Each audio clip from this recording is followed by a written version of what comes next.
Bless you.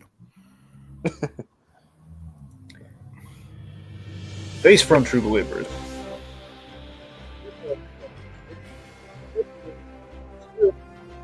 So DC versus Marvel debates.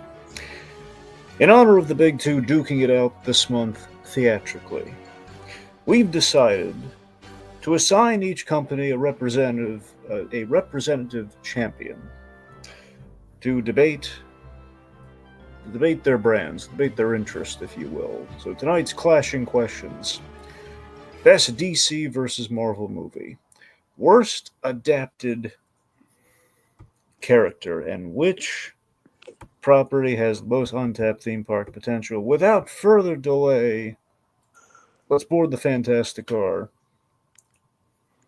or take the shortcut through a pocket dimension as we race on down to the arena. Dun, dun, dun. In this corner, he's representing DC, dressed like Captain Cold, but believes in truth, justice, and the Canadian way. His archenemy is Condiment King. It's Laser Dude. Captain Cold's amazing. I feel honored to be wearing the parka, but DC's the best. DC was first, and DC will be undefeated after this. And in the opposing corner, representing the interest of Marvel, a lawyer with quips for days and Spider-Man on his legal briefs. His opening stretch as long as Mr. Fantastic. It's the marvelous Rohith Dharr. While I'm here today to respect the distinguished competition, it may be the first, but it ain't the best. I have some ideas, gentlemen. All right, joining me on the panel of judges, it's Tiki, Jacob Weil, and Eli of Little Blue Productions. What's up? Hello. Wait, is that Batman? So how we doing tonight, guys? Doing great. Doing great. Doing all right. Doing Fantastic. fine. Super. Okay. So a little refresher on the rules tonight, gentlemen, as we're going to get into this. It's going to be a little interesting here, folks. We do actually have like a new wrinkle in the rules tonight for kind of this new thing that we're trying out. So we got 3 main rounds. The way it works as usual, you're going to reveal your picks, give an opening statement, then fight to the finish. Our 2 here. Oh no. Oh no. Not again. R2 where? Ah, crap. Yeah, oh no. Yes, I think R2's dead. Oh my, Oh, no. oh my god! He was kidnapped by the Joker. No, this is a tragedy. I can. Oh wow. Am I even gonna be able to? God, yeah, he is. He's kind of dead right now, guys. I'm Should I find like an R2 soundbite to download or something? Represents the state of the Star Wars franchise. Yeah, I'm not gonna be able to. I just realized I'm not gonna be able to save him tonight, folks. But yeah. Well, you heard it You right make the there. sound. Those are watch You make batteries. the I do not have noises. those on hand. You should Just make you them should with your be mouth. like Chris Beep, Cooper beep, beep. in Muppets 2011 and just be like mechanical noises. I didn't want Tiki to be the one saying that because drag can't. Wow. Okay, so I guess R2 is kind of rusting in peace right now, folks. Sorry about that. Like, don't we like find a solution or something like It's that? the Well, Force not until we Awakens find the R2D2. device to find Luke Skywalker. Then he'll be brought back. But yet again, I just want to say I blame Laser Dude for this. Absolutely. I was like Barry Allen. I'm always late. Oh man. Yep. Okay. Yeah. So Jacob, I don't know if you want to wait a minute. Jacob, do you have the Dragon Ball gong? And I do have it saved somewhere. Let me find it real quick. I think we're going to use that in the interim. Oh man. All right. Okay, anyway, so we will have a sound effect of some kind to signify the end of the round, and we'll gather the votes, and that will lead to whoever gets the most votes gets the point for the round. At the end of 3 rounds, I will award both of our contenders the Kirby coin.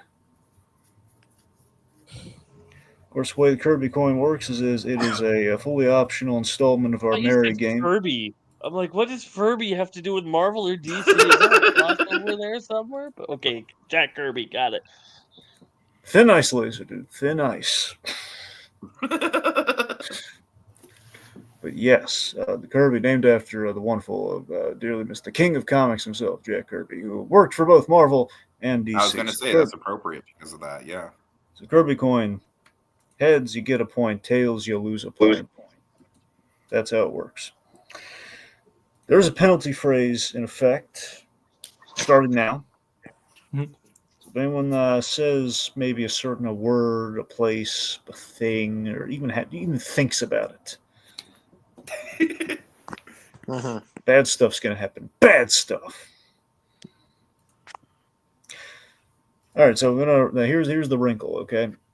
So the way, honestly, the whole debate's going to work is everyone, our 2 players have been assigned their champions. What they're representing. So all their answers are going to be themed to their respective brands. So it means all Laser Dude's answers across the board, DC. All Rohith's answers, Marvel. Even in the speed Even round. in the speed Even in the rounds? speed round, it carries over. That's right. Got it. So bear that in mind. So that's what the name of the game here is. Okay. Of course, after the main round, we enter the speed round, which we are taking audience questions. Audience can submit questions, be inclined to use them. Again, the answers will be themed to kind of Marvel and DC. Make sure no if you're submitting a question, make sure it can be applied to both Marvel and DC. Yes, and be sure to stick around to judge the answer. Indeed. Yeah. Yes, please don't leave us. We get so lonely, please. We would just cry ourselves to sleep. Yeah. Not that I don't do that every night anyways, but Oh.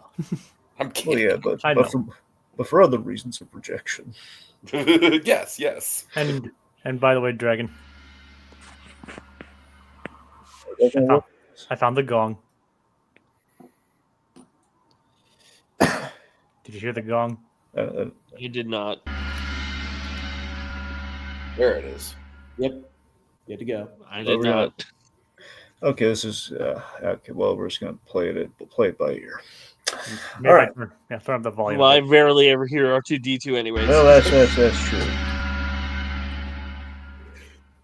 All right, Laser Dude's an old man who's losing his hearing, so we're gonna have to, Jesus. The gong just makes you feel like we just started a Mortal Kombat match. No way. Think about. He's been there. Yep, that is true. I'm gonna hit you with a heroic brutality. That's right, a lame finisher, except for Green Lanterns, which is actually more brutal than some of the fatalities. I could be totally wrong about this, but I imagine both Marvel and DC characters have guest starred in Mortal Kombat games over the years. Actually, no. Actually, Marvel has not ever been in a DC in a Mortal Kombat. Yeah, but they have crossover with Street Fighter, so they have been in fighting games. Well, there you go. So Yeah. it's appropriate. Okay, name of the Yeah. game. First to 5 points wins. Gentlemen, do you understand these rules as I've explained them to you both here this fine evening? I do. I do. Okay. All right, let's cue the randomizer. Let's see who's going first and second this merry game of ours. Queuing the randomizer. You got Laser Dude and then Rohith. Are you guys ready to find out who goes first? Yes. Yes. LD versus RD. And Rohith goes first. Yep. All right, back to the front. And question number 1. All right. So this summer is a movie versus movie, which begs the question: what is the best DC movie versus the best Marvel movie. And it's across the board, folks, not just any specific cinematic universe. This was it all counted. So, Rohit. My answer is Logan. All right. Laser Dude. The Dark Knight. All right. Okay. Rohit, dazzle us. Opening statement.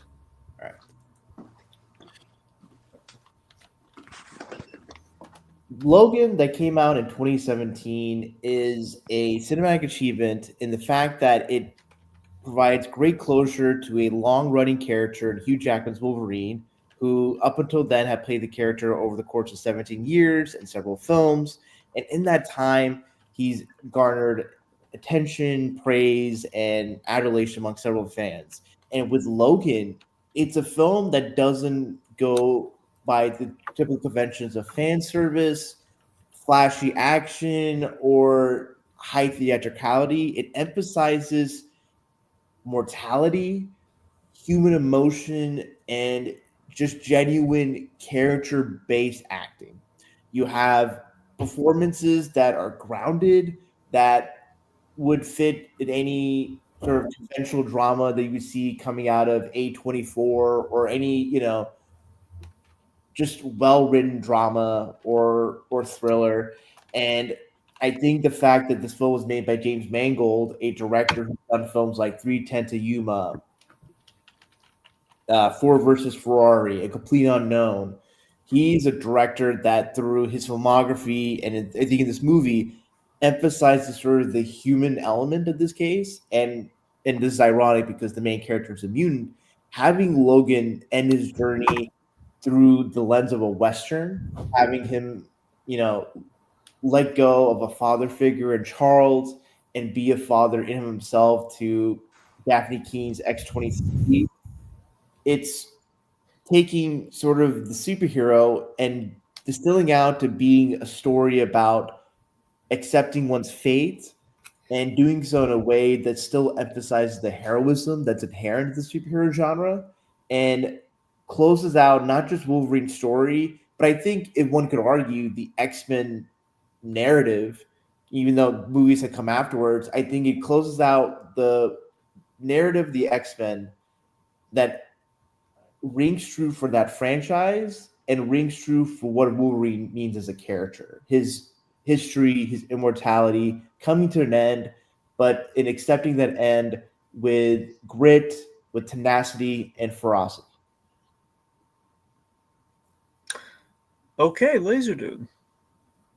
2008 was the game changer years for superhero movies. Nowadays people say superhero movies are the only type of movies that get made. And while that's going to go over exaggeration, it's not entirely an unfounded opinion. But that didn't start until the year 2008 with the two game changers, Iron Man, which started the Marvel Cinematic Universe, but in a bigger way, The Dark Knight, which took superheroes seriously first. And you might be like, oh, well, Christopher Reeve took it seriously first in a way, but it was still, corny. It was still silly. There's scenes in this that, if Batman wasn't in them, you would think are from a top of the line crime drama like The Departed. It's one of those movies that elevates the craft into a higher level than the superhero genre has ever been. The performances from everyone are stellar. Every side character, even if it's someone like Morgan Freeman or every little role, there are no little roles. Everyone is giving it their best. And then we come to Heath Ledger, the most character defining performance of all time. Like, honestly, it changed comics. Like, everyone was trying to write their Joker to be like this after Heath Ledger's performance. And you know what? I don't think that he only got that Oscar because he passed away. He got it because it is still, to this day, one of the most defining villain roles of all time. But not just that, it took the superhero elements and flipped them on their head. when I was watching this, there are certain things that I just took of you're not allowed to do, like killing the love interest. You're not allowed to do that in a superhero movie. The superhero always saves the day. But this movie took all the elements of superheroes and challenged them. And in the end, it's not a, hey, everyone's happy, the good guys win, the bad guys lose. It's our entire world is torn apart, but the hero is making the sacrifice to make stuff crappy for him. But it is the way to get the best result moving forward. It is still in my mind, hasn't been topped as the best superhero movie of all time. It's the only one that I can think of that has won a best acting performance, even though it's best supporting acting, it's still an acting performance. And it is still, I think, if you ask most people what's the best superhero movie of all time, I would say most people are saying The Dark Knight, and they're not wrong. All right, let's find out. It's funny that you mentioned the Academy Award when Logan was nominated for Best Adapted Screenplay. And I think the fact that it was nominated for that particular award speaks to the overall quality of the film. Because if people who of the Academy are able to recognize that the story, that the script, the story that is told from beginning to end of Logan is of such of a level that would be nominated among other films that were nominated that year, I think that should be exemplary. Yeah, but you're comparing the Academy now versus the Academy then. People did not give one crap about superhero movies back then. Just because the Superhero Dark Knight movies were viewed as garbage, and for the Academy to say, okay, this is a superhero movie, but it's still worth nominating. For nowadays, they're trying to get the attention. Look, we nominated Black Panther. Look, we did this. They were going to make an entire Academy, just because the Academy's vibes and openness to comic movies has changed in the course of the years, I still think the fact that Logan is the only superhero movie to have been nominated for that particular award, it's reflective of the quality. The Dark Knight would have if it came out in the same year. I mean, it would have, but it didn't. We have to reflect upon what is reality and not what we have to work with what's established. I'll tell you this is that. So you're saying that?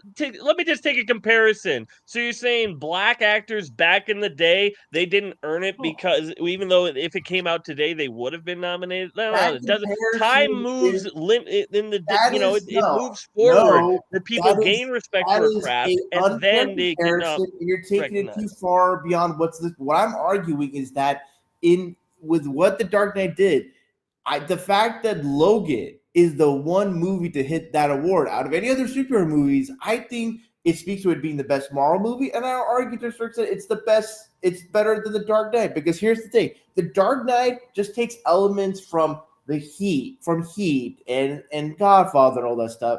Logan, while using the general trappings of the Western genre, it's still very much a relatively story. The entire thing that came before it.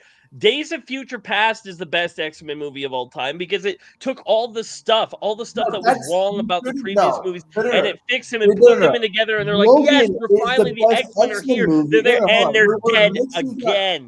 By that logic, you could argue that Batman Begins, or even the Batman is the best Batman movie. The Dark Knight is still an action, blockbuster movie, and I feel like Logan, by not being within those trappings, I think is a better movie because of it, because it focuses upon interpersonal relationships. It focuses upon on meditating, but it doesn't reach it because let me tell you the biggest problem with Logan.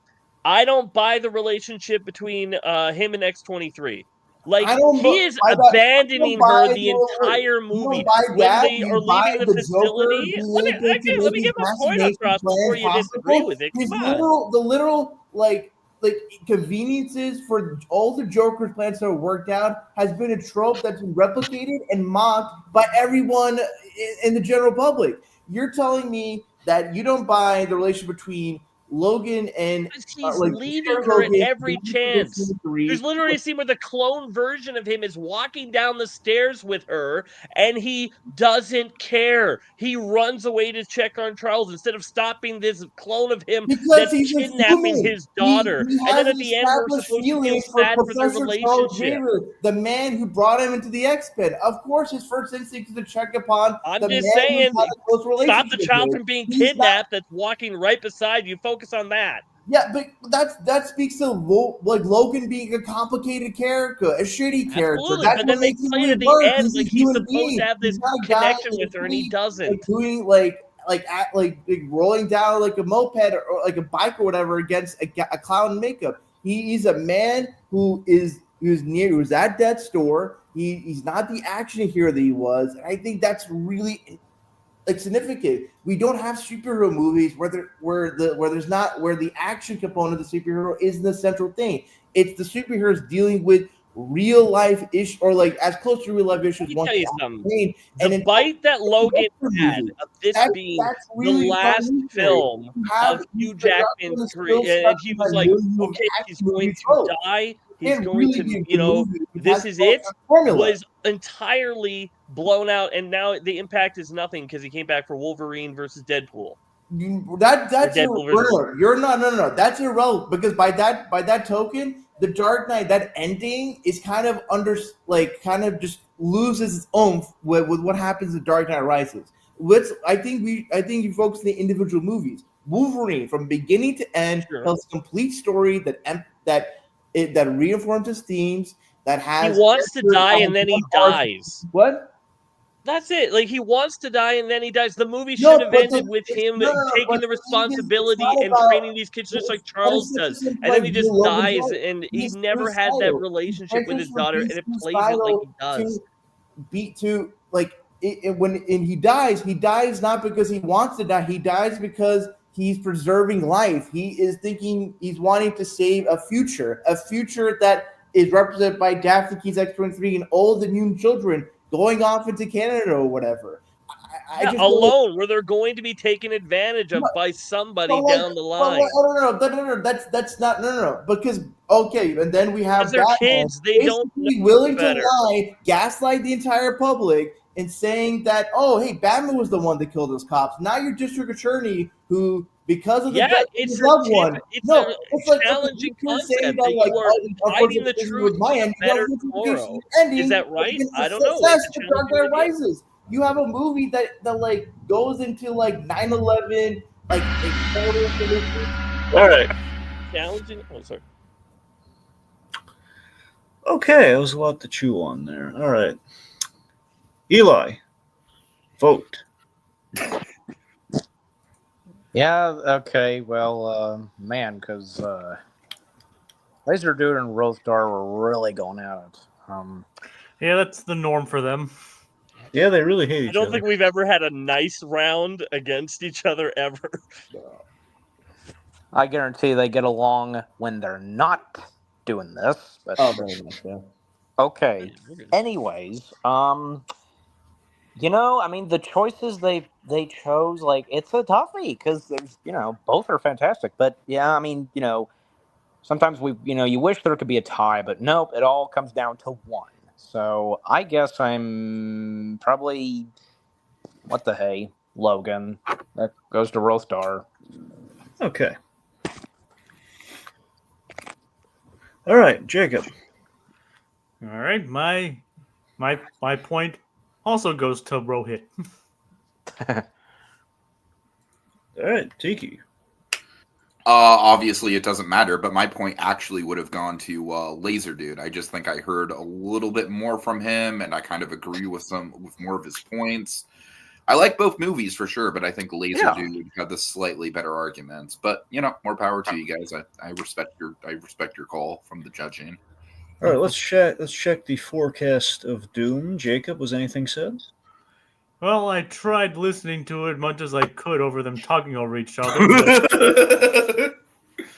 But as far as I could tell, no. Maybe a little less foam next round, guys. Also, I'm going to shout out a couple comments we just have from Kokias here. He says, I love DC, and so you want to be an Imagineer, and I like Marvel, so tonight's stream ought to be good. I like that in that sentence you admit that you love us more than you love Marvel. That makes me good. we are a priority over Marvel. That's how I'm gonna read that. I also I very much agree with this. He says Cyclops looks like he's blasting the Justice League. Indeed. So he's saying that Logan and Dark Knight are both kind of overrated. I found this comment to be interesting. He says, I loved The Dark Knight as a kid, but it hasn't aged well for me. I rewatched it several times and hopes that I would love it again, but I felt disappointed by the lack of fun. Honestly, for me, it was kind of the opposite. Like, when the movie first came out, I honestly thought it was a little bit overrated. But now, like, I was like 17 going on 18 when the movie comes out. And so I don't really think I understood like the deeper themes the movie was going for. And now that I do understand the deeper themes, I think it's fucking magnificent. I still think it's probably Christopher Nolan's best movie. So yeah, it's interesting that we kind of had opposite experiences there.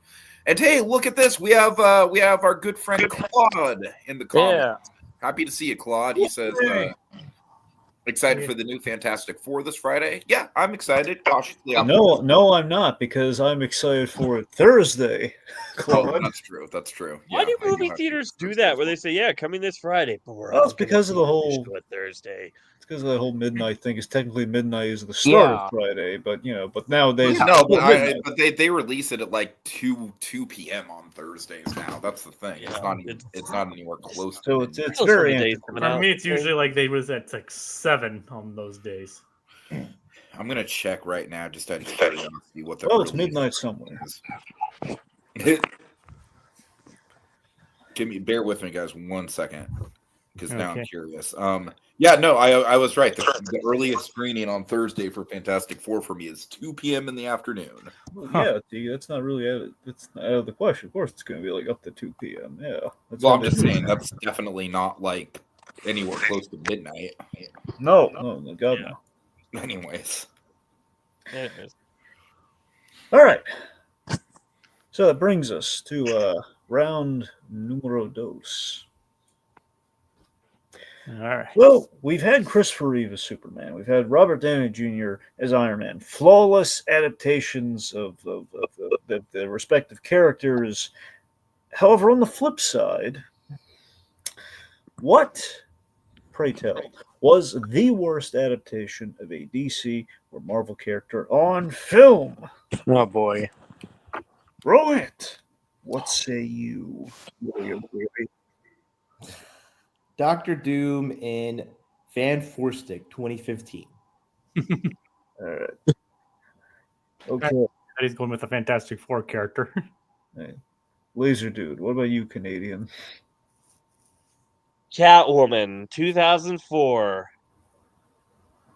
Halle Berry. Halle Berry, yeah. Both good choices. Or bad choices, depending on your perspective. Well, technically, yeah. Technically, they're both right, Jacob. So this debate and what this is. All right. Rohith, opening statement. Dr. Doom is one of the, if not the most iconic villain in Marvel Comics history. He has such an established lore, a relationship, and power to his image, to his dialogue, to everything.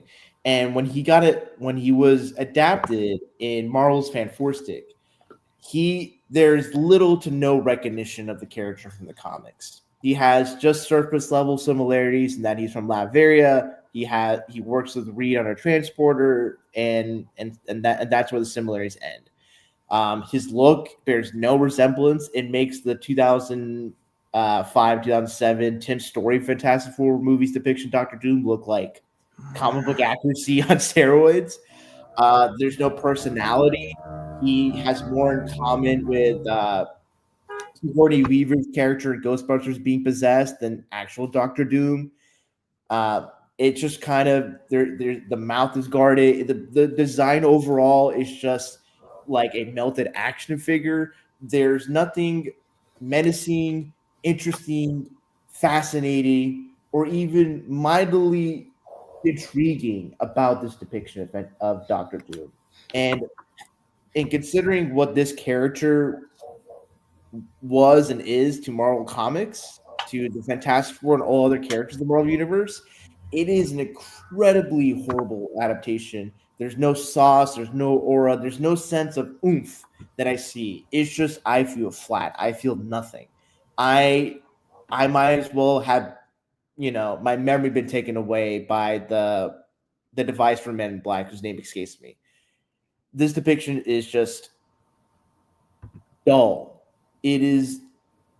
Makes watching paint dry over a period of a lifetime more invigorating, more entertaining, and more enriching than this adaptation of one of the most preeminent Marvel characters, not villains, Marvel characters in history.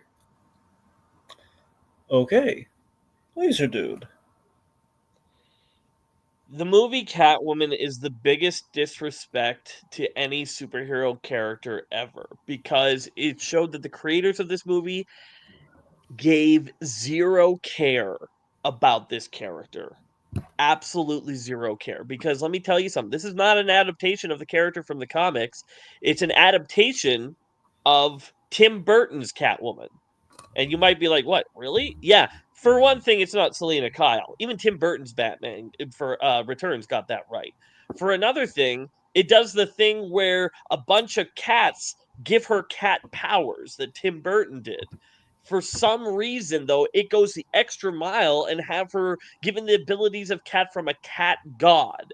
Something which Catwoman has had a long history in comics. At no point has she ever had powers. Mary Jane's had like 3 different types of power sets in her history, and Catwoman has never, but the creators did it anyway. Why? Because they don't know anything about the character. They don't take her name, and they're like, okay, what is Catwoman? And she's a thief. That's what she is. She's a master thief. Nope, she is somebody who works at a makeup department. What are we doing here? What the heck is what?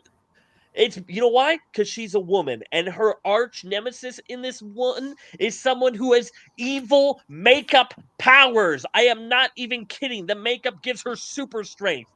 It is thinking, hey, look, we're feminists, but they're like, no, they're not. It's insulting to women. It's insulting to the character. It's insulting to comic book fans, and it's also degrading to women because look at the outfit she's in.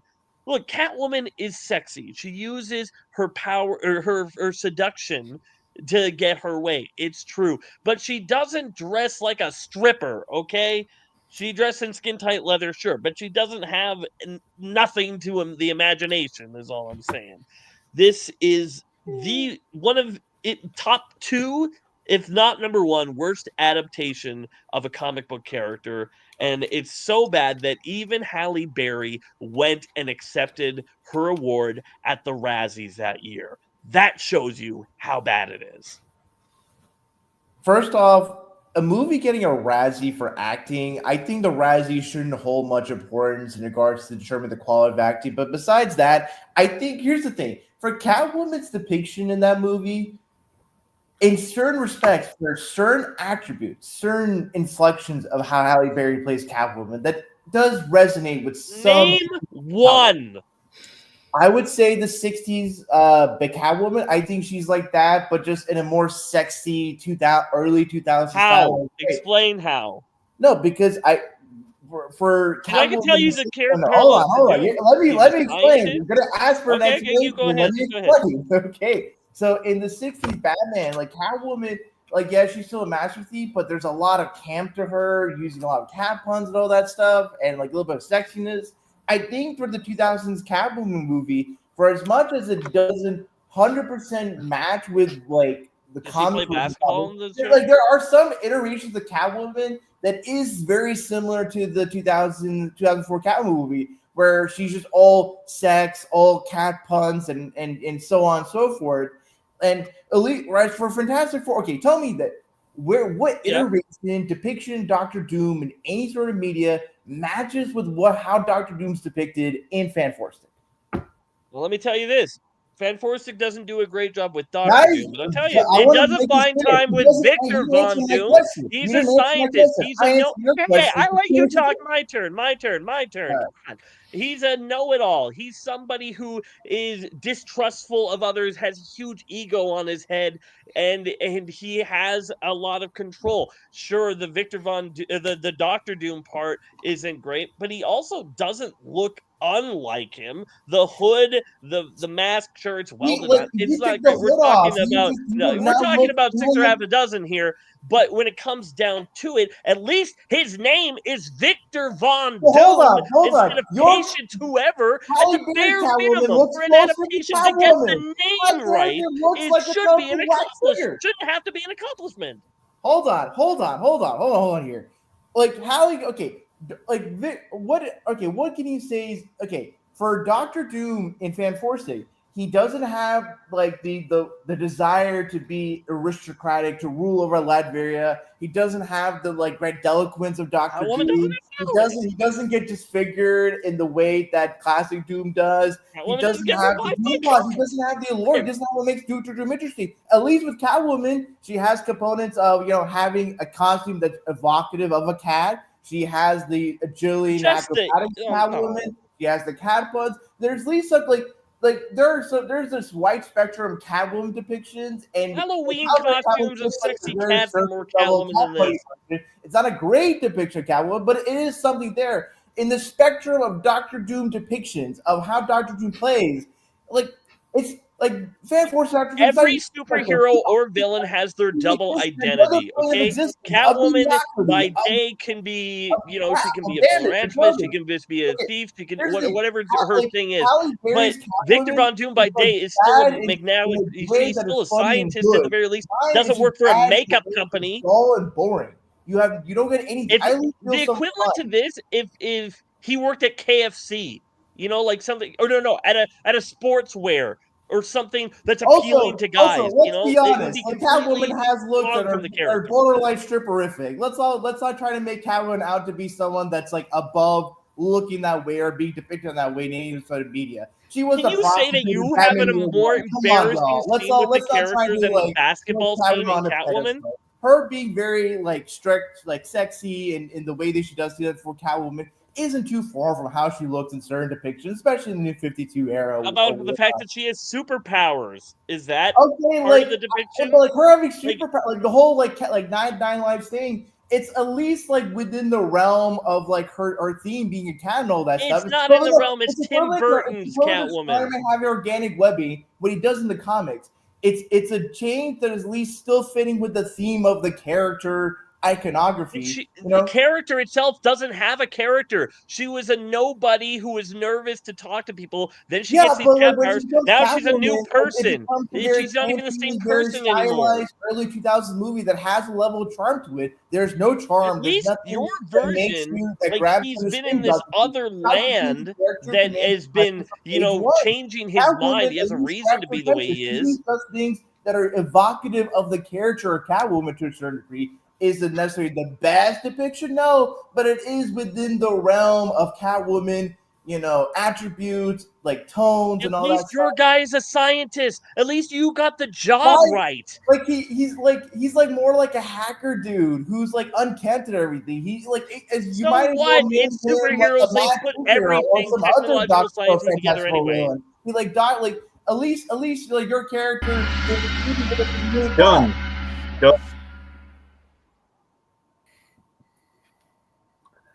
It really does sound more climactic. Yeah, maybe a little less foam, guys. There's a little space between between the assaults, maybe. But like I said, the gong definitely adds a bit more bombast to it. Oh, it we certainly just get one does. more round, and then we have to give each other turns. All right, Tiki. I think I heard more about Rohith kind of defending,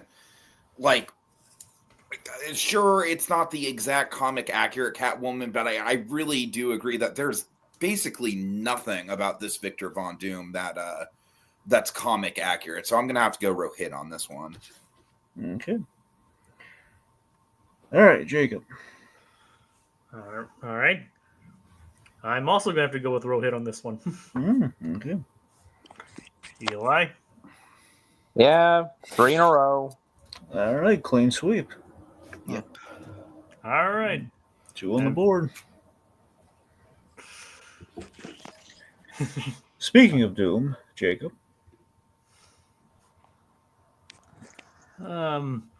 Unfortunately, no. Dang it. Not that it was easy to hear again. Yeah, it's true. You guys always have this strange habit of talking over each other and Hey, they're super competitive. You have to, otherwise I don't get a word in edgewise. Right. It's just like moonlighting, really. I'm obviously the Bruce Willis of the duo. It's interesting that you were the one to specify that first, Rohit. Just gonna say, it's anyway. A little defensive. all right. All right. All right, let's see. Do we have any interesting comments before we move on? I mean, Kogia says I would rather watch Catwoman than Logan. At least it's got some memorable moments. Let's Kogia's take. Do That we have is any certainly sane a take. comments? Eli, you'll appreciate this. He says, by the way, Tiki and Blue's video about Catwoman is really good. Yeah, thanks. That was a lot of fun. Yep, I saw the comment. Yep, and we appreciate that. Mm-hmm. Okay. Round number 3.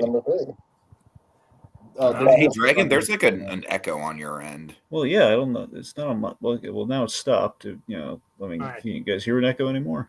Nope. We're good. I don't think it was me, but I know it was because I was talking. There was an echo, but anyway, let's I don't moving think I on. heard the echo. 3. All right, so DC and Marvel, they've made it into theme parks to varying degrees of success. Let's see what they can improve on. Which DC or Marvel property? Oh, that my answer is X-Men. Yeah. Okay, Rohit's got X-Men. Mine is Booster Gold. Okay. Rohit. X-Men have the biggest theme park potential out of any franchise in Marvel and really all of comics. The X-Men are such a wide variety of different characters with different power sets, different backgrounds, and different settings. So you can have a theme park centered on the Xavier Mansion, a theme park on a Master Mold factory, a theme park in the Savage Land, a theme park that's in Genosha, a theme park in Krakoa.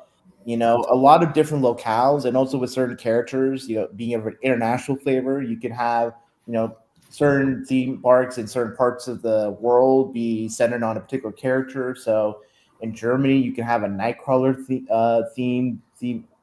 Nightcrawler focused theme park attraction, or a Storm focused in Africa, or in France, a Gambit focused attraction, so on and so forth. You have these colorful characters, especially when you see them in the 90s X-Men series and X-Men 97.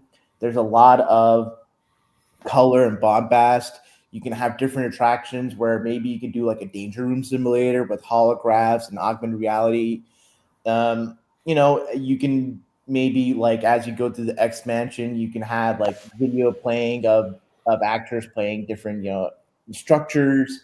You can see, I don't know if you can replicate like a full Sentinel, but some approximation of that to entertain both, young and old. I think what's valuable and interesting about X-Men as a property is that, it's all about evolution. It's about taking the next step genetically and just visually, aesthetically. And I think for the X-Men, just the locales, you have a lot of moving parts. You have a lot of things that grab the eye.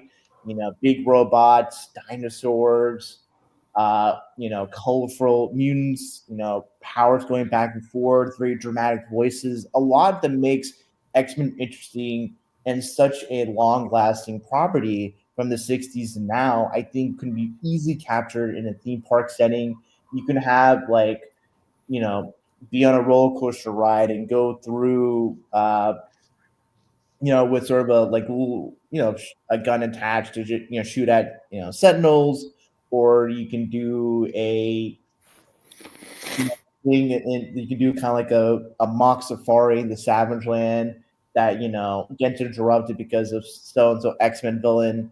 You can go into like a Mr. Sinister lab and see all like test tubes and references to X-Men lore. There's just so much you can really explore. The possibilities are endless. And that's what makes X-Men such a unique franchise to delve into, both in comics, film, TV, animation, and video games. And I think in the theme park setting, where it's all about what can really grab the eye, what can really get people to come in and day out. X-Men, a franchise that people have been salivating and have loved in all mediums. If such theme parks were developed on the characters, the locales, the power sets, just the overall vibe and aesthetic of X-Men to its fullest potential, it will be one of the most visited, if not the most visited, superhero attractions as compared to other theme park attractions, because of how diverse and how unique and how interesting X-Men are as a franchise and property. Okay, Laser Dude. Well, when I thought of this question of most untapped theme park potential, I was thinking of who is a character that has nothing about them? Who is a character that doesn't have a ride, that doesn't have anything about them, but has the potential to have some really cool and really fun attractions with them? And Booster Gold is the number one pick. And you might be like, well, I mean, like compared to like a team of superheroes or a property like that, like it seems very limiting. But no, because Booster Gold is two things. Number one, he is a shill. Like you can have so many you can have a booster juice sort of thing. You can have booster everything, like where he's selling. You could have a whole food court Booster Gold themed, and it would just be all in character because Booster Gold would totally sell like that. But number two, he's a time traveler. So I'm imagining an area where you can go in and there's the different most iconic parts of the DC universe in there. And I'm imagining like there's an app that you download onto your phone, and then you got to try to find these iconic parts and take a photo of it into your like Booster Gold passport sort of thing. And you got to find maybe some like some dioramas of the characters. Some of them would be obvious. You see like a little diagram of like this Krypton exploding, and then you can take that. But some of them would be harder. Maybe you just have the Atom. You got to find the Atom somewhere in this area, and he's super hard to find because he's super tiny, and you got to try to get the perfect shot of him. Or you can have it if you're doing rides, just have a ride where you are in a ride of Skeets, his robotic assistant, and you're going through different iconic moments in the DC universe. You fly with Superman as he's he's going to a crime, or you could go from when his rocket is going from Krypton to Earth. You have different moments, like the backbreaking of. Can you imagine like Skeets like there? You go into an area and you see an animatronic break Bruce's back, and you hear Skeets go, "Oh, we probably shouldn't be here. This is I went to the wrong place," and just drive on. It would be absolutely hilarious the ways that you can poke fun at, but still experience different moments from DC Comics history. And I think that unlike a lot of the characters, they're limited on what they can go by. With Booster Gold and time travel, you have access to the entire DC universe in a way that's fun, that's fulfilling, and also still make a lot of money because Booster Gold will totally show out for it. Fight. See, the two things that you highlighted, one, the corporate element and the time travel element. Here's my issue with it. First, the corporate element, it's like you basically are just your selling point is like, we're just going to do Ryan Reynolds themed humor, where it's like, we're going to be in on the joke and say, hey, this is a product. We're just trying to sell you stuff. Wink, wink, wink, and are still selling products. And that kind of humor, I feel like is really, wear it out its welcome. I think most people. What, you're saying your place is not going to sell stuff? Come on, you're a theme park, dude. No. But the thing is that there's a difference between just selling stuff and then making that the humor of it. Because think of how much people are tired of like fast food places, like social media accounts having a personality or whatever. Like people got really old of that quickly, and I feel like that's kind Really, of because what I feel like they people Booster are Gold. following And streamers also, with your every time single travel, day. with your time travel thing, it's like, okay, you're not really selling the character, you're just selling the DC universe. You could have really any character who does time travel, like Rip Hunter, or even the Legion of Superheroes, who are a more attractive option for time traveling Nobody characters. knows those And characters even except for with hardcore comic X-Men, fans. X-Men, Booster Gold, at least characters, someone you knows. have a wide variety of characters that people love dearly that can instantly get new fans that have interesting locations, like a dinosaur island. Yeah, but here's the biggest problem. Like a holographic simulator Untapped. room. Cool. What? It's not Untapped.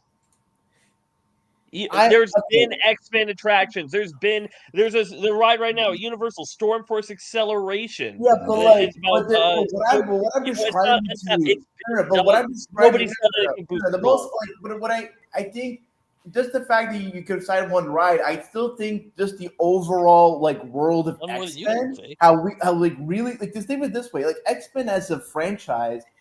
Like as a sub franchise is like it's kind of like how India's a subcontinent. X-Men is a sub franchise that could be its own existing comic universe and fictional universe because it's that big, it's that expansive. It has these different locales, and it has. But it's not naturally fitting into the thing. It's just there. Like with Booster No, Gold, but like, you but have the Booster entire Gold, of the DC universe to but, like, play with, why and would X-Men, Booster Gold it just be, fits like, naturally. for Where X-Men's just like, for yeah, here's the rides and stuff. At least with the X-Men, you have things that are specific to the X-Men. That's why if you're an X-Men fan or even just someone who's interested in the X-Men, there's something for you to latch onto. Whereas Booster Gold, it's like you're just using him just as a means to like go find more interesting like characters or franchises. Absolutely, that's the see. You're getting it. No, You're getting the because, point. like, you so got you the guys character think to about use, why and you can have the the humor attraction with is seeing for all these Booster epic Gold to make moments the because attraction. he's going to Booster be Gold awkward is about it. used as like a vessel. X-Men is the attraction. It's not a vessel. It's not a means to explore other characters or other franchises of Marvel. It is the main attraction. It's the main enchilada. Booster Gold is just like a tour guide, and I don't want to see the tour guide. Absolutely. I want to see that's what you want. You want No, a you don't. part of Like, the to that attraction where point, it's like, why hey, use I Booster can do Gold? something that Use, no like, other or area in this some other area do. random DC Like you're character. gonna have an area where it's all X-Men, but if this No, is a but Marvel theme that's park, the there's probably attraction. gonna be an Like, area you're gonna see all War Avengers, and Island, that's doing the like, same thing that Savage the Land. X-Men You're are gonna see doing. Genosha, these classic locales that have It's these more the unique looks same. to them, and seeing how they can be fully realized and having actors play all these different, like, not just X-Men, but mutant characters under the X-Men umbrella. That's so interesting. You get to see, and also It's the consider how same diverse X-Men is as a part, franchise. though. I It's think it would just have such a big pull, not just domestically, but internationally. You like I said, you have Storm, Colossus, Nightcrawler, Sunfire, all these foreign X-Men characters. So you're really expanding the outreach. You're expanding what makes like this theme park attraction not just something that like Disney adults or whoever in the US can attend to. People all across the world can appreciate it. Booster Gold, you have You like say people all across the world don't read comics unless they have a character representative? I want to see Wolverine, Storm, Magneto, Cyclops, the big characters that have. Or they want to see Batman, Wonder Woman, Superman, all the characters that Booster Gold has in the access to. comics, movies, TV, animation, games, all around. Booster Gold. Yeah, you're right. It's really been very tapped, hasn't it? It's no, all it hasn't been been tapped. done, It hasn't it? I'm describing you the full extent, the full like. Think of how big the Harry Potter World theme park is. Imagine that scale. Right, for Harry Potter is definitely tapped. Done.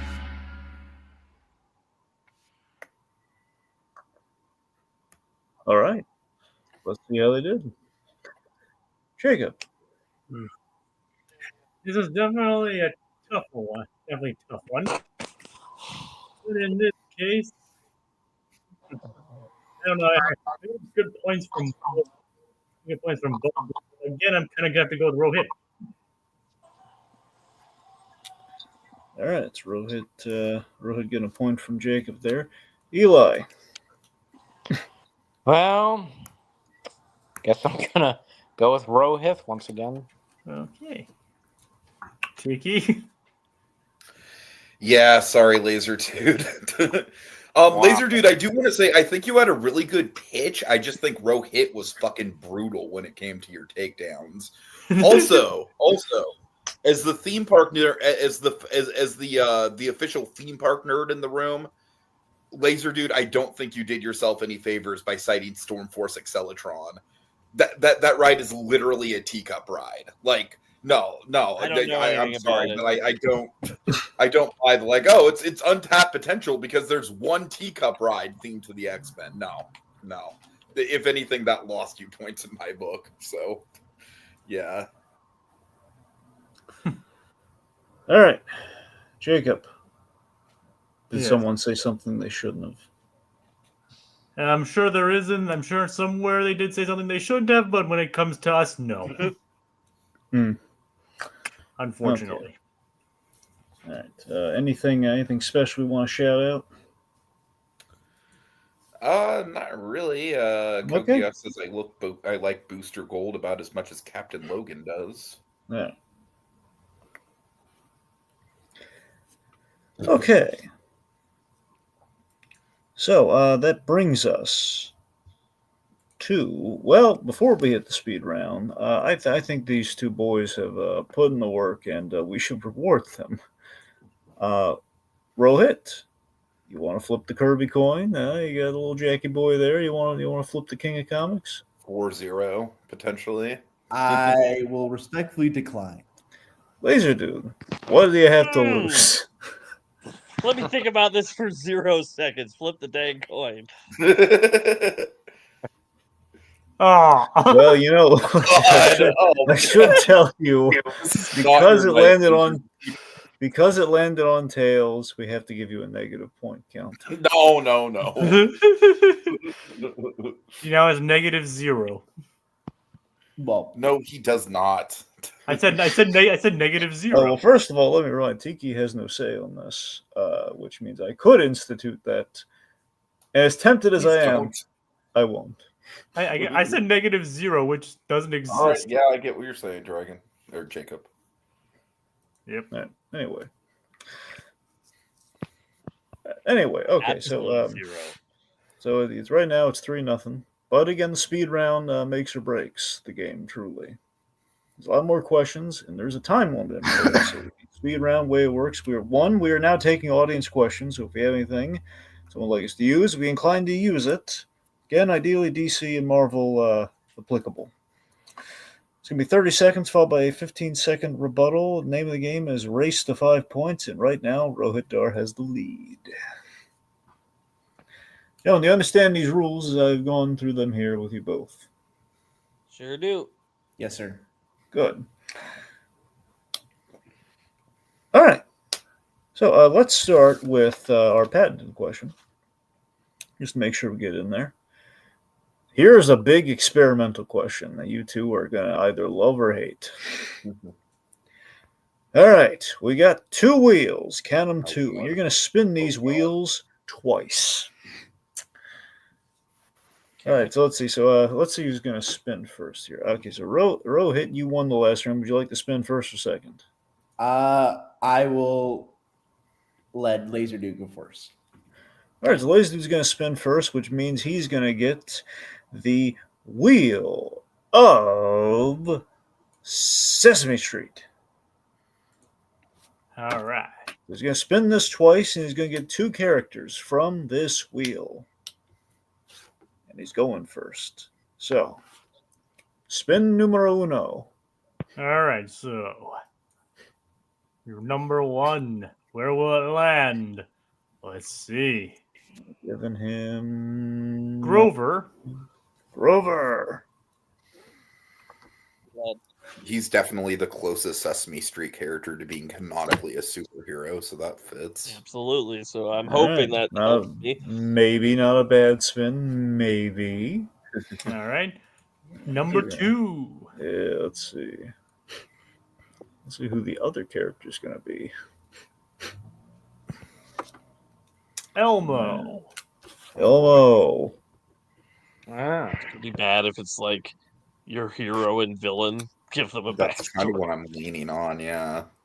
All right, so let's go to The Wheel of Muppets. Oh man. Let's see what Rohit's gonna get. Oh, Same rule applies. You spin 2, get 2, all right. and no respins. Nope.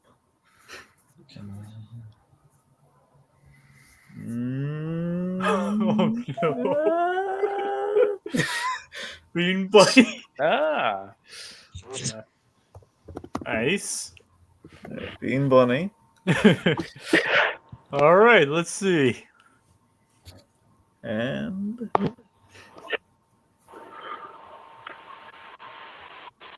Oh, hell yes. Sam Eagle. very nice. All right. Good choice. All right. Okay. All right. Okay. So here is the question: which is the better recast? Is the better recast versus movie? BVS with Sesame Street leads, or Captain America: Civil War with Marvel? leads? Oh god. Okay. Okay, I want to make sure you guys are following the question here, right? So, basically, I have to say that it would be better for Batman v Superman if Grover was Super Grover and Elmo was Bad Elmo. Batman. Okay, versus- so that's I would think that for Civil War, Bean Bunny in the Iron Man role and Sam Eagle in obviously the Captain America role would be better than. it seems you both have lucked out in getting Super Grover and Sam Eagle. I'm just going to say right. that. You both can get a freebie. All right. Okay. So, of course, we have the timer out. So, whoever speaks first, ladies, whenever you start. Okay, it's me first. Okay. You know what the biggest problem with Batman v Superman? It was depressing. Now let's add a little bit of light to it with the Muppets, but not too much. We got Super Grover, who is trying to establish himself as a superhero, but you got Elmo, the tiniest of the monsters, but who is smart. When Elmo is putting his mind to it, he's thinking that Grover could be a threat to the planet. So what does he do? He goes all out to try to stop him using all the different Muppet tactics of misdirection and fun, and Grover falls for it because he's an idiot. I can't use the guns. I'm also doing the timer, so Yeah, it's unfortunate. yeah. So Civil War, for all intents and purposes, I think was a film that maybe took things a little too seriously, and I think exaggerating the two components of the two sides to sort of parodic levels, I think would have been much fun. Having Bean Bunny being kind of this, the Iron Man being the Iron Man's role and being hated by most other heroes, and Sam Eagle being the stalwart American patriot in Captain America. You emphasize like sort of the caricatures, the parody elements of it to have a lot of fun. Having Sam Eagle. Yep. I'll actually give Laser Dude like two extra seconds since I didn't stop Rohit in time. All right. Ready when you are, Laser Dude. When is Bean Bunny anywhere technical? And honestly, I think you have the wrong person. I think Sam Eagle is a more serious type of stern rule follower than Captain America. So I think you even got them in the wrong roles. But when it comes down to it, none of them are really going to change the movie better.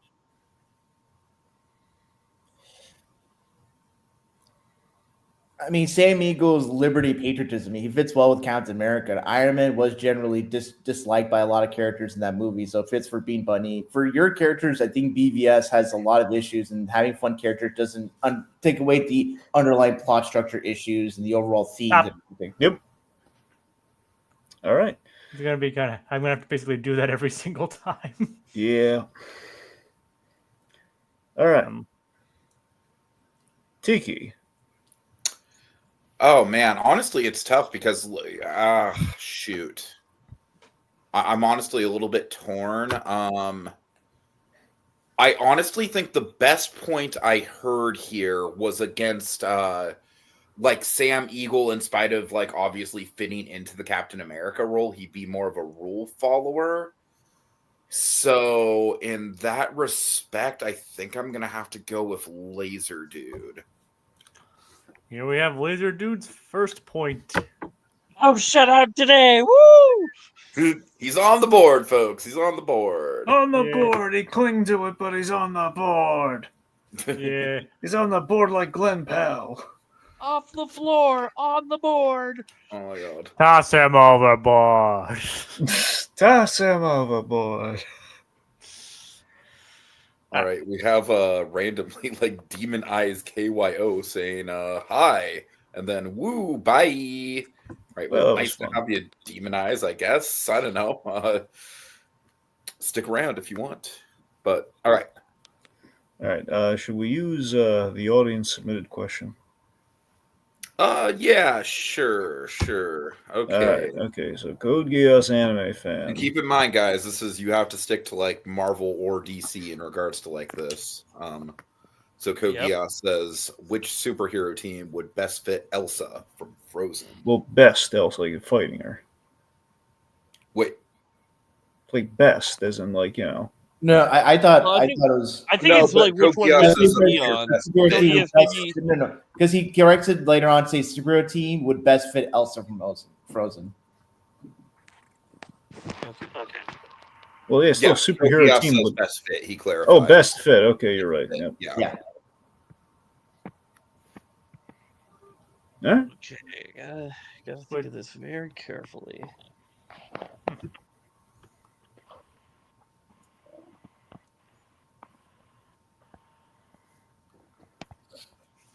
I'm gonna say the Outsiders. The X-Men. To paraphrase Thanos, I don't even know who those are in regards to the Outsiders. or Korat the Pursuer. They're a team led by Batman. Okay. Or Korat the Pursuer So, from. so the classic roster with Batman, Black Lightning, Katana, Halo, and Geoforce. I'm always going for a general because it could be them, it could be the Nightwing team, but if I have to pick, I'll go with the Batman one. My obligatory question is going to be from who? So I guess I'm first because I spoke first. Yes. Mm-hmm. The thing that Elsa needs more than anything in the Frozen franchise is someone to help guide her and lead her and explore and get control of her powers, especially in the second one with their new powers. And I think Batman would be the best person, especially with a team like the Outsiders, where, you know, Batman's very stern, but the Outsiders are a family. And I think characters like Halo and Katana could teach her the discipline she needs, but also to let go and be free and fun and just, you know, enjoy life, but having the guidance of Batman to be there for her. The X-Men as a superhero team are a team that are focused on finding mutants, people like young teens who are just people that are getting their powers and are needing help to control them and have control of their emotions and how it impacts their life. Elsa being that kind of environment, especially in the school, having instructors like Charles Xavier, Beast, having Wait. Yeah, good. No, You have 15 more seconds. Yeah, having telepaths like Jean Grey and Emma Frost helping out, having, you know, goddesses like Storm being role models, and combat trained from Wolverine. She's in a stable environment to learn, and she'd be a great environment to lead and fight for mankind. Sorry about that.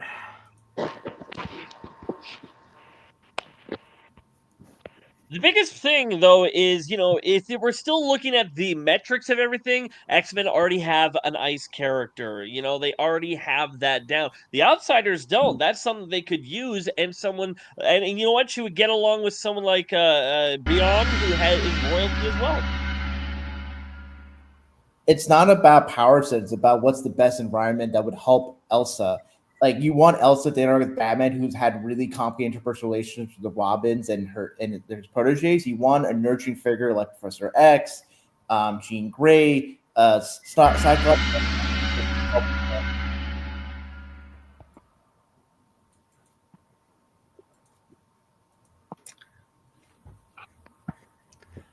All right.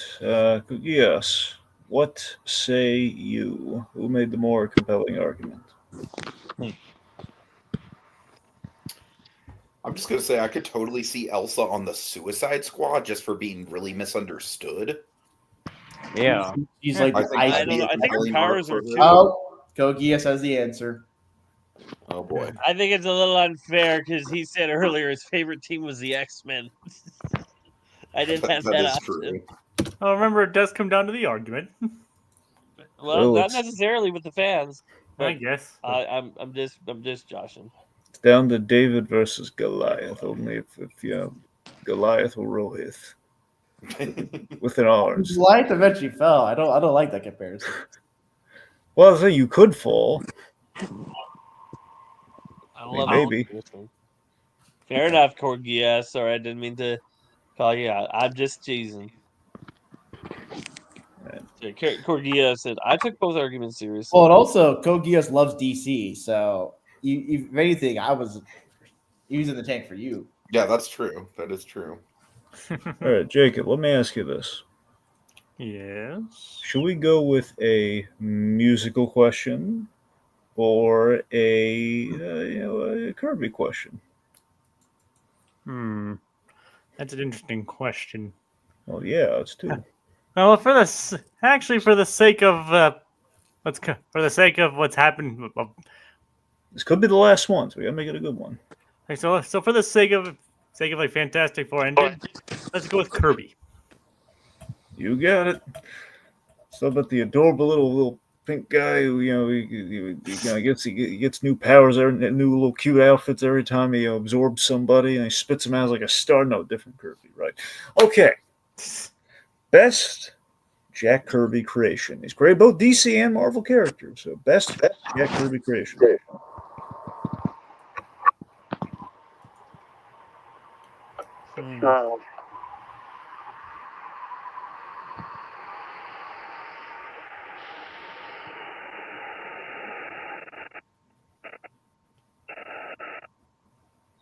I'm gonna say Dark. You said Dark Side? Yeah. Okay. Doctor Doom. Okay. Laser Dude, whenever you're ready. You know, when it comes to superheroes, most of their top villains are already, settled. Batman is the Joker, Lex Luthor is Superman. But is he? Because Darkseid has almost taken over as the definitive Superman villain. He's a character that has been copied off by Marvel with Thanos. He's a character that is so iconic and evil and has always been the big bad of the DC universe. Like Lex and Superman's villains, but out of the whole DC universe, Darkseid is the biggest threat and the most Doctor Doom is, in that same token, the big bad of the Marvel Universe. He was there at the beginning of the Marvel Universe with his Fantastic Four. He's had major interactions with Iron Man, Doctor Strange, and really the rest of the Marvel Universe in events like Secret Wars, both the 80s version and the 2015 event. He's able to have an impact in places like Wakanda. He has his grandiloquence, his iconic look, his backstory. He's a character that is both complex, arrogant.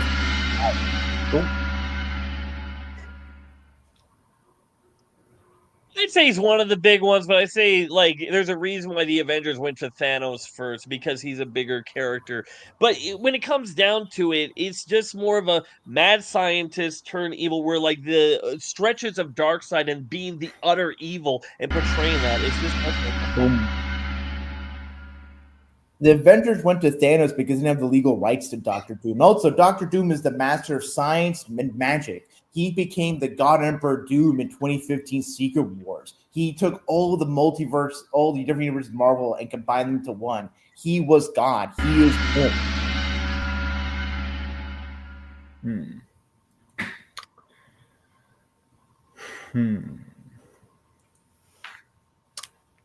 Oh boy. All right, let me think here.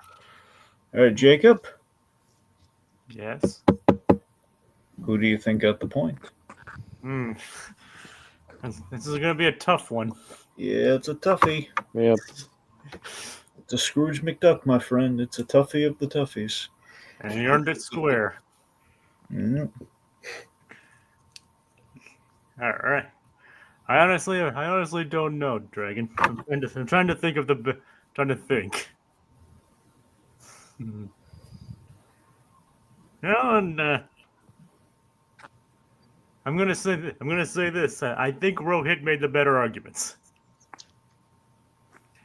However, he said one of the words. Oh no. Yes, he did. Secret Wars was one of the words. Oh, boy. come on. Oh Let's- my god! Let's go to the penalty. Oh, no. Please be lose a point. Let's see what happens. Yep. So wait, I'm reading this right. Like he wins unless this gets rid of a point. We're gonna see what happens. Oh no, the very good could land on reversal and punish you. Yeah. All Well, right, it wouldn't Final matter. insult. The game would be over. Well, it'll be a final insult though. Dragon's choice. Uh, Respin. let's see what happens. Oh no! All right, Jacob, did you ever get around to adjusting the sizes of the punishments, or no? The only one I kept small was reversal, but I'll hide Okay. this. I'll hide this so we don't get like a multitude of respins. Well, that'd build the tension though. Oh well, now it's gone. I mean, I can add it back in. I can add it back if you want, but no. All right, no points next win, which is pointless anyway. Oh well. Wait, is this his win? No, it says it's Damn next it. win. Wait a minute. Actually, well, Jacob, actually, you hold the you again. Did he convince you? Do you think he got the point? Yeah, He said the word before he got the point, though. That's true. But I don't know if this has never happened before. Well, Jacob, I would just give Laser Dude the point just because it's so Well, no, I don't lopsided at this Point. point. I'm just saying. He well, I'm wouldn't saying still, he has get a it. fighting chance though without getting a point. if I may, it's it says no points next win, not for Yeah. no points for current. Right, but the wheel should start. The when win you didn't said happen the yet, word, No, we before you were interpret awarded of the point. word what's said right here, next win. So whatever was my next point. This would have been your next point though, No, potentially. but next, because no points next win is that whatever like question I have next, that I won would have been, We're having a debate about it in the debate. Who's going off The most meta thing should we ever. vote on? Okay, should we vote? I on know whether- I know where I'm leaning. Maybe everyone should put their vote in the private chat at the same time, so no one's But- swayed by public But we opinion. can all see the public chat. I mean, not the private No, chat. the Well, that's why at the same time, type it in and then everyone hit enter. All right. Wait, in the public or the private? Private. All right, Private, hold yeah. on, hold on. I mean, you could do either or, but I was to say. All right. So, wait, is it? I have mine typed. Are you writing? What are you guys writing? Like name Point or no point? Okay, point or no point? Yeah. All right, I got mine ready. I have mine ready. Ready? 3, 2, 1, go. Oh, I don't think we get a vote. Oh, damn. A vote. Oh my god, it's a I was okay. I didn't realize. All right, my bad. Eli, I guess you're the. It's like Eli. God help us. I can't. Yeah, I'm unable to do that. Well, You just can't- say, I guess. Point. Oh god. Well, now it's a tie. Oh no. You asked. This has never happened before. I mean, I know. But Rohit voted. I'm not counting. I'm not counting his vote. Did we flip the? Did we leave it to the? Now Eli's saying point. Okay, my bad. Yeah, okay, on the That's what I'm chat. saying. So yeah, so Eli says point. Jacob says point. Well, Dragon says no point. Tiki says no point. Yeah. Oh god. So it's deadlocked. We should do a debate whether whether it counts, and then you can vote on the argument. Or how about this? Neither of you get a point this time. Well, yeah, but Well, that would be that's basically not giving. that's what I want. No, I don't know what's going on That's anymore. That's basically the same as not giving me. Yeah. Like I mean, like I said, I just one. I was going to give the point to Rohith. I just wanted to spin. I thought you said that you didn't decide what. I thought you said that Rohith made the better argument, but he said the word. I was like, yeah. Yeah, Jacob didn't officially give his ruling yet, but guys, I really think this isn't that complicated. Just for the sake of fucking continuing the podcast a little bit more, since Laser Dude is so far behind, anyways, please just give Laser Dude the damn point. You realize though, if I come back and win, Rohith will hate you all forever. Well, no, he's gonna hate Tiki forever.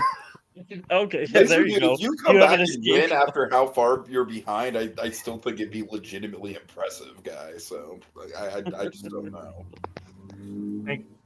All right. That point goes to Laser Dude. No, well, okay, well, sure. I thought, okay, sure. Even though I originally said my point was going to Rohith, apparently. Again, I still say it should be the other way, but we're just gonna press on there. Okay. Wow. I'm not gonna lie. Selfishly, I do definitely want to get to one of my speed round questions. So Yeah, it's very selfish. yeah, And Dragon, I'm can a I? very selfish person. In Yeah, general. I know that. Yeah. Hey, Dragon, can we move on to the alternative question that you suggested? I'm sorry. So the what question? The alternative question you suggested instead of doing the Kirby question. Oh, okay. Well, we already did the Kirby question. I said the alternative, the music one. Yeah, the musical one. We could, yeah. Just to spite Tiki, let's do that one. Okay. And we could do, and just in case we could do his in a non-canon speed run. All right, fine. We'll do that just to appease the boy. All right. Okay, which this is kind of adjacent to one of Tiki's questions anyway, so you should be pacified. So which DC and Marvel movie has the best score? Best score. Oh. I feel like DC has an advantage here. This is interesting because there's one I think might be the best, but there's another one that I know more. Because the one I think is probably the best, I only know the title track of, but the other one is really good. But I know more of them. Well, it's overall, which movie collectively has the best score? Okay, I'm gonna say The Dark Knight. Broken Okay. record, but I'm gonna hit it. All right. This dude says Dark Knight. Rohith.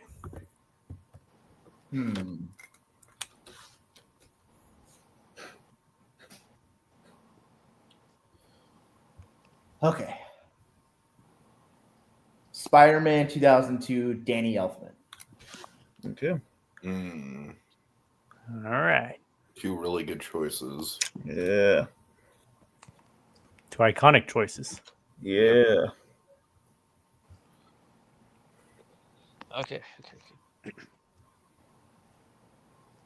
It's definitely The Dark Knight because every single moment of music in this film is perfect. I think too, of course, the classic dun dun, those that sound gets you amped up for every action scene. But I think the best one is actually during Two-Face's scene at the end, the tension that is slowly building as the song starts so slowly. It builds up to the epicness. It makes you on the seat of your pants the entire time. It takes the slow build and the epic build perfect.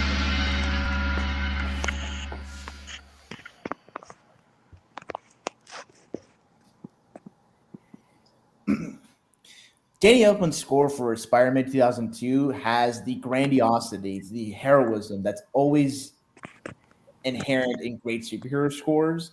Especially in the scenes where Spider-Man is swinging down, in a full level of heroism. I think the tracks that come to mind is the main title one and the farewell track at the end of the movie. Those are score tracks that evoke the sense of awe, grandeur, and epicness that was established. The biggest problem with the Danny Elfman one is it takes forever to get to like the actual epic part of the song, where like you can't really hum it in 3 notes, where the Dark Knight can go like dun dun dun, dun I can get it instantly. With Danny Elfman one, you can't really do that. Issues with Zimmer's score is that it doesn't have a really strong humble theme, so it's not something you can really get into. I think it's used. There's a heavy use of 2-note motifs, electronic drones, and so it's not fully developed melodies or orchestral varieties compared to Elfman's score. Elfman has just more emotional weight.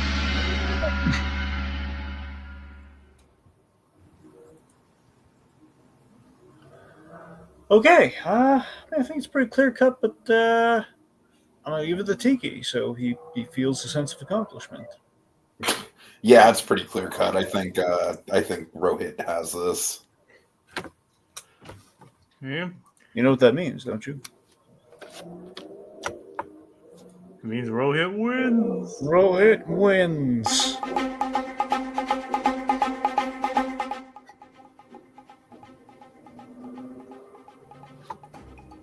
All right. Well, Rohit doesn't have to be mad at Tiki because I kind of wish he was, though, just for the sake of such a. I'm not gonna actually argue this because I think Rohit wins fair and square. But technically, if I got the point that round, shouldn't the next point not count?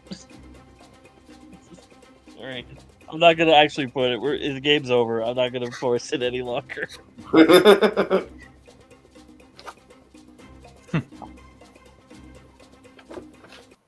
All right. There's a lot of silence. I think everyone's considering. No, guys, the game's over. I'm not gonna yank the victory from him twice. Well, no, you only got a point you barely earned anyway. So that's true. I don't actually necessarily believe what I was saying, but oh well, we got one more round of it. Oh man. All right. Do we feel up for an exhibition bout? Do we want Tiki? Did you have a question you really wanted? Yeah, I was just gonna go with what is the? I was gonna say film, but being as though with DC we have 2 versus 3, so what is the best James Gunn property from either Marvel or DC? So the choices, obviously, on the Marvel side are just the 3 Guardians movies, and then on the DC side, you have the Suicide Squad, Peacemaker, Creature Commandos, or Superman. I'd say the Suicide Squad, mostly because I haven't seen Creature Commandos. Guardians. What'd you say, Rohit? Guardians 3. Guardians 3. Okay. Here we go. We've had many movies try to do the whole bad guys do good things now, but it's never really been fully pulled off as epically as it was in the Suicide Squad. There was violence, there was gore, the bad guys were bad guys, but when they turned to good guys, you actually believed it. There's so many scenes of just humor and then seriousness, like right back to back with each other. You'll be laughing 1 minute, on the edge of your seat the next. It's nothing. There's not any other movie quite like it, and that doubly goes for Suicide Squad.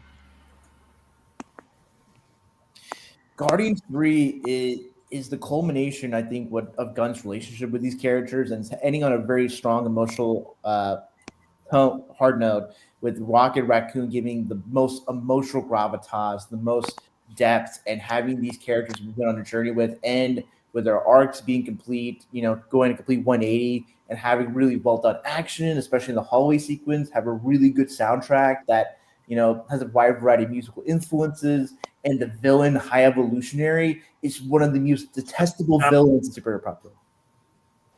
Sorry, I forgot to hit the gong button. You go. Honestly, I think you picked the weakest out of the Guardians franchise because Peter Quill is barely doing anything in this movie. His relationship with Gamora is just like all the buildup was just destroyed after, Endgame. And then it's just shoving so much stuff in, and the evolutionary stuff is around. You deal with a lot of interesting stuff with Peter having to let go of his image of Gamora and having to move on and eventually come back to Earth. The High Evolutionary has a lot of dramatized, a lot of punch to it. Suicide Squad, I think, has some jokes that don't really age well and doesn't have the panache and emotional gravitas about it.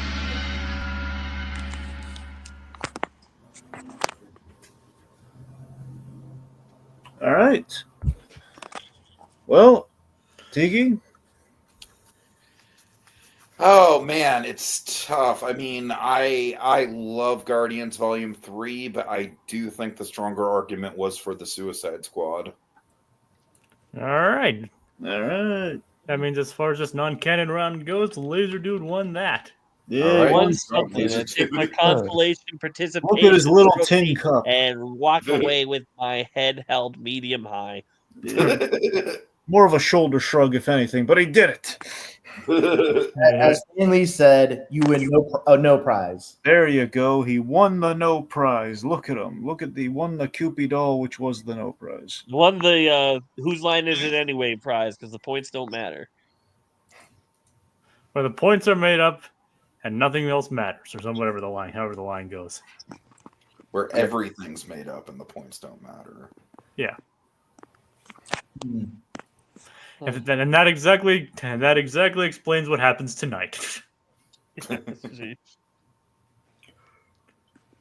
All right.